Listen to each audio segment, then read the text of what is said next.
All right, fellas. All right, another day at the office. First of all, utmost respect for them. I knew this was going to be the hardest of these first 4 games. We couldn't get away from them, but proud of our group. We kind of believe we can get over the hump, especially in this building. Our crowd was fabulous. I know Goodwin hits the shot, but what can you do defensively to, I mean, before those last 2 possessions, they were at 82-6. You know, we just didn't want to give up threes. We were really riding it, and probably a little tired because we had to play so long. And as long as it wasn't a 3, I thought we'd have a chance, to do it. But I think, you got some exhaustion, and we'll come back to the drawing board and maybe try and do something in practice on Sunday. But talked about zone a little bit because they're coming down the pipe. But if they hit 2 threes in a row, you're not going to win the game. And it's a weird way of looking at it. My new assistants are like, what? Like, yeah, they only count 2. All those layups count 2. And sometimes we got to escape that way. There's no question. And we were switching everything. I mean, because we were just worried about shooters. So we're just out on people. And so there are going to be some driving areas, but at least we were chasing them off the arc. The shooting percentage in the second half, is that more a case of 4 games and 9 nights, or a lack of a second big? Or a combination? Yeah, maybe a combo, I defer to Coach Solomon on all defensive matters the rest of the season. Maybe a little bit of both and a little bit of a really gifted offensive team. I told our guys at halftime, these guys average 80, and we had them at 23, and they still never really got flowing because they couldn't make double-digit threes. When they make 6, Yep.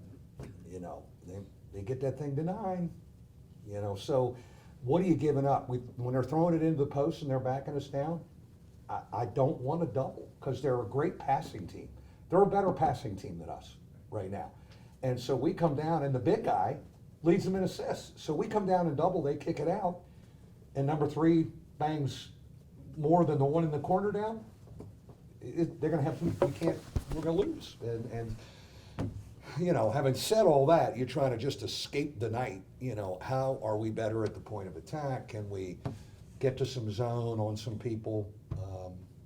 But again, we're pretty poised. Guys were calm, even though we lost the lead, and you could have really panicked. Benham didn't score, number 3, Benham didn't score for 26 minutes. Was that Ryan just deciding I cannot leave him at all? He's unbelievable. Cormac Ryan has so given himself to just guard and take away a guy like he did the other night. And you know what? It definitely affects his offense, and he doesn't care. And as a 50-year senior, I would think he'd care more, but he doesn't. And in the huddles, when it was hitting the fan, he's running stuff. He challenged Venn, because Venn had a young stretch there looking for his shot, got all over him, then he hugged him, and set the tone coming out of the timeout. I mean, amazing leadership. And those guys, the big 3 have ownership of this thing, and Trey's kind of joined them. But Cormac just continually, how many times we turned it over 3 times and he got it right back. And he just, this is what I'm going to do, Coach, because I want to win. And I have the utmost respect for him sacrificing like that. And it definitely hurts his offense. What did that middle ball screen they seem to like so much kind of present challenge-wise, especially when you don't want to help off in the corner to do the 3? Yeah, it's tough. I mean, we just, we were switching everything. So now Nate's guarding a guard a little bit, or Ben. But again, you want to ride them and make them take some tough ones. Of course, I think what we did helped us offensively. We went to a middle ball screen, and really in the midst of how our team is evolving, I said, Trey, we rode Trey Wirtz to be our playmaker. And I don't know if we were thinking like that in summer or even in September.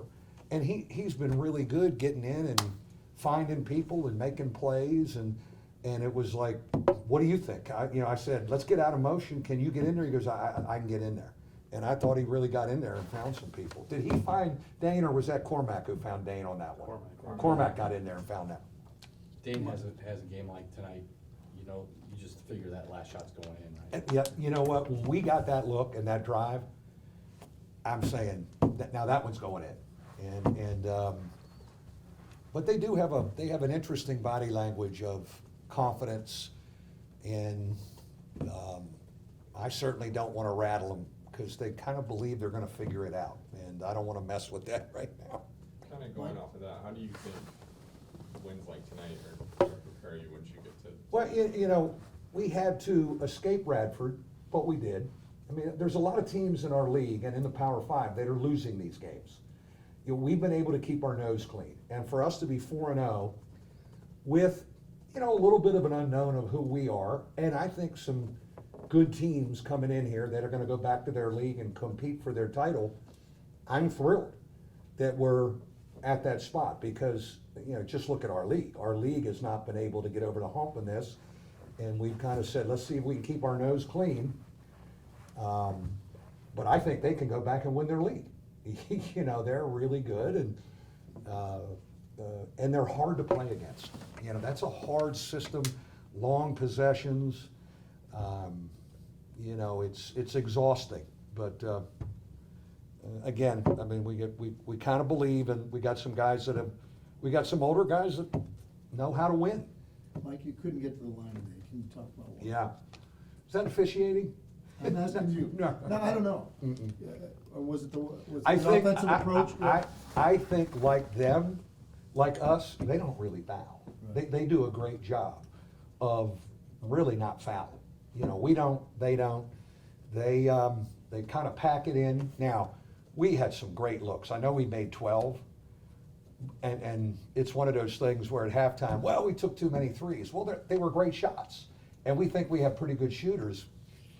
And it's one of those where every time you had it to 10 or 9, you get a couple of those clean looks. You make 1 or 2, then maybe it is over.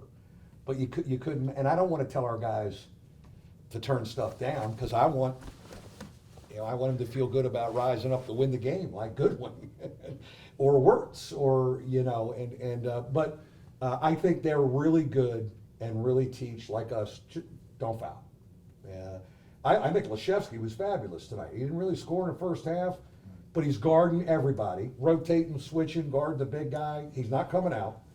And then we run some stuff for him on an out of bounds under, and he gets some looks, and he just let the game come to him. And I thought he was just, you know, really just a man and set a tone for us. Was today an evaluation day for Marcus Hammond, and do you have any idea what next week holds Right. then? I know Radigan was gonna take a look at him in there after the game. Have not heard the feedback. I think playing Tuesday is an extreme long shot, you know. Do we get him into some jogging and moving a little bit Sunday and Monday? Could we have him for St. Bonaventure? That would be a grand slam, but I don't think we can count on that. I think it may be more the next week, but I don't have the feedback. He's doing good, he's moving, he feels he can go, he doesn't have any pain, but they want to test that thing, and we certainly could use it. You know, we could use another veteran body out there, and another guard that can kind of, you know, make a play. But Trey Wirtz, thank the Lord for Trey Wirtz. I mean, the guy has come in and run our team, and, you know, he's exhausted, but I'm really pleased with how he's running us. How much, will you give him a little bit of a break here? Yeah, What are you tomorrow, gonna do? you gotta take an off day, so tomorrow becomes our off day. And then, you know what, even on Sunday with those 4 guys, you think I'm gonna make them do, like, take the charge drill and blockouts? You know, and the catch-22 that you're in is Venn and JJ could use reps, but those other 4 really don't need it. So how do we do it and do it with film, but yet get JJ moving? I thought he was pretty good. I mean, he's been dragged along with those old guys and let it come to him. I thought he was a presence defensively, switching stuff. But yeah, it's almost like 2 days of getting their legs under them, and then a good tune-up Monday, and then Bowling Green Tuesday, and then head to New York.